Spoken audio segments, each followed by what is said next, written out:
In today's video, I'm going to teach you how to draw arrows in Miro. Whether you're using Miro for brainstorming, project planning, or just organizing your thoughts, arrows are essential tools for visually connecting ideas and objects.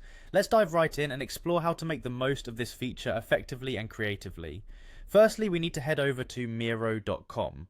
Once you're there, look towards the top right corner of the screen and click on Log In. If you already have an account, you can simply enter your email and password. Alternatively, you can sign in using your Google account, which is a handy option if you want to streamline the login process. Once you've successfully logged in, you'll find yourself on the dashboard. Locate your board, the one where you want to begin drawing, and click on it to open.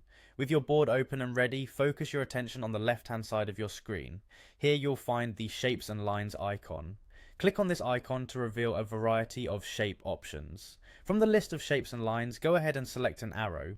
Once you've picked your arrow, simply click anywhere on the board to place it.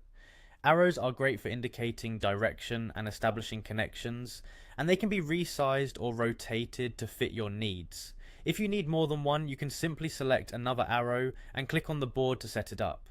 Now, what if you want to connect objects like sticky notes? Miro allows you to do just that with arrows. It's a great way to visually link ideas or concepts you're working on.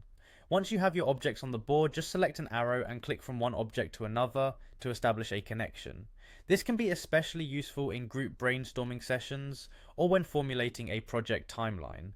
One feature that might enhance your experience is the ability to change the color of your arrows. This can help differentiate different types of connections or priorities visually. To do this, once your arrow is placed on the board, select it to bring up the formatting tools, where you will find a palette of color options to personalize your arrows.